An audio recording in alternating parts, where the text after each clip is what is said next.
Baik para sahabat, saya sudah bersama dengan salah satu narasumber yang sudah pengalaman lama bekerja sebagai operator produksi di salah satu pabrik tekstil. Beliau adalah Pak Yogi Adrianto. Pak Yogi, pengalaman menjadi operator produksi di perusahaan berapa lama Pak Yogi? Saya menjadi operator produksi itu 5 tahun. 5 tahun. 5 tahun namanya. Sebagai operator produksi di salah satu perusahaan tekstil ya. Betul. Waktu sekali. itu job utamanya atau tugas utamanya seperti apa Pak Yogi? Menerima hantaran filamen dari pihak spinning atas ke bawah dan saya masukkan ke dalam mesin. Memang untuk produknya jenis seperti apa sih tekstilnya? Bahan setengah jadi dari benang.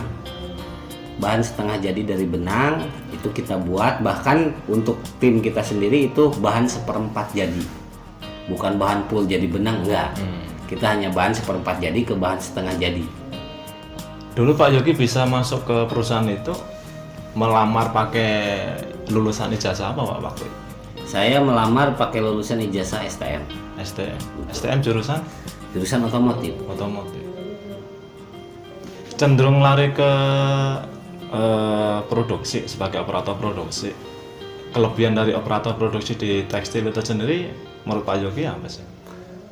Kelebihan sendiri mungkin setiap perusahaan mempunyai kelebihan, tapi untuk saya pribadi kelebihan dari perusahaan yang saya jalani sekarang itu yang saya rasakan ketika ada overtime tinggi. Ada overtime. Betul, satu ada overtime tinggi, terus di tanggal merah maka kita akan dibayar 2 kali lipat dari gaji biasa.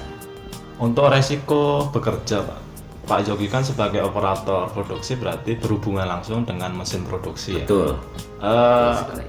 Ada potensi bahaya nggak yang menurut pengalaman Pak Yogi sebagai operator produksi? Jelas ada. Di situ kan di dalam mesin tersebut tertera kita jangan pegang pakai tangan atau kita jangan mengambil pakai kaki, karena ketika kita masuk atau ketika kita kebablasan masuk tangan ke dalam maka tangan kita akan terpotong.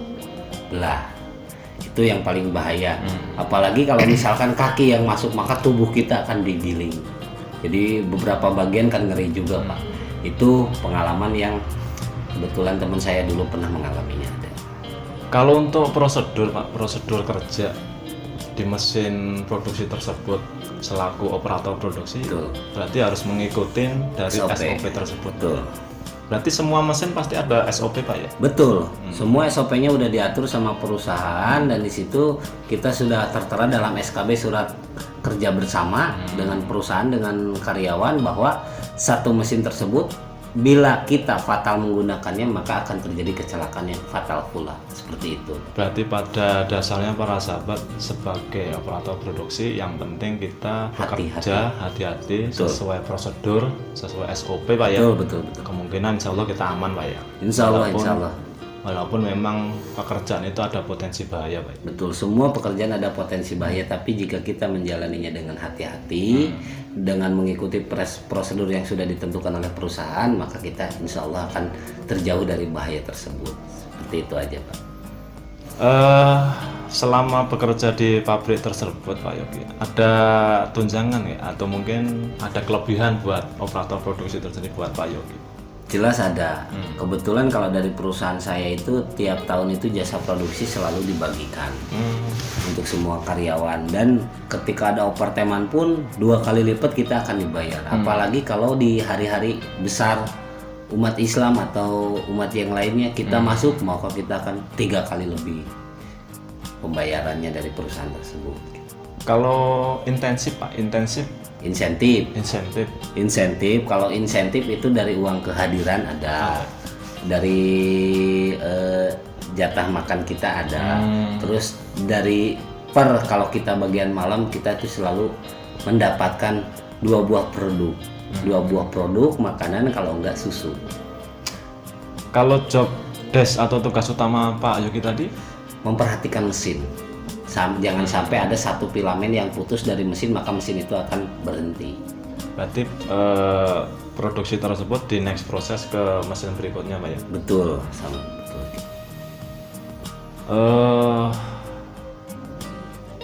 Untuk gaji total Pak sebagai operator produksi di sebuah pabrik tekstil Dari kisaran pertama berapa? awal masuk atau sekarang yang diterima? Oh beda-beda Pak ya? Beda-beda. Tahun pertama saya masuk ke perusahaan tersebut, saya hanya menerima di 2.100.000.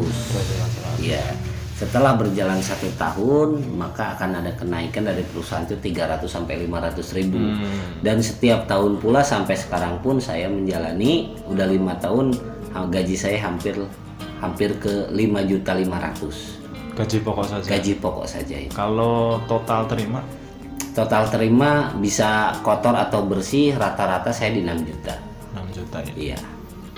Itu sudah termasuk lembur. Dihitung lembur belum Pak? Lembur, intensif. Itu udah termasuk lembur. Karena kita kadang kan kita ada sakit terus tapi tetap masuk kan pembayaran, tapi uang hadir nggak ada.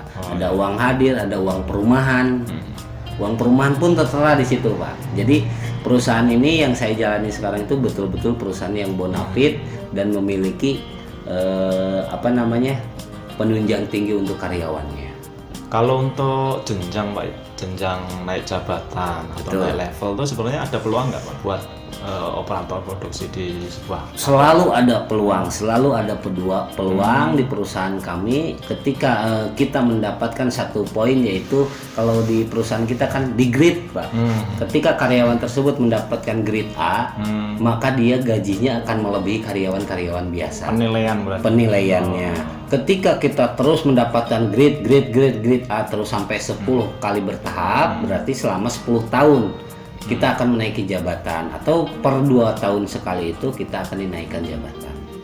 Naikkan jabatan pertama awal mula mungkin kita hanya sebagai operator pertama. Kedua akan jadi operator senior. Ketiga akan jadi disebutnya di kita itu supervisor. Dari supervisor akan menjadi engineer. Dari engineer maka akan menjadi pula sampai asmen, bahkan sampai HOD. Berarti tergantung skill kita masing-masing Pak. Betul Untuk bisa sekali. naik ke jenjang berikutnya. Pak Yogi punya tip-tip khusus nggak supaya sebagai operator produksi itu bersinergi yang tinggi, punya skill yang tinggi sehingga mampu naik ke jenjang berikutnya itu Pak, bisa menempati peluang tersebut.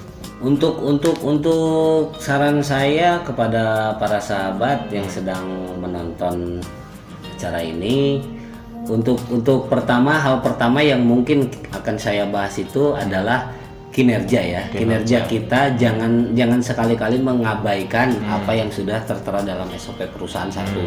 Kedua, jangan pernah meninggalkan tempat bila emang itu tidak penting.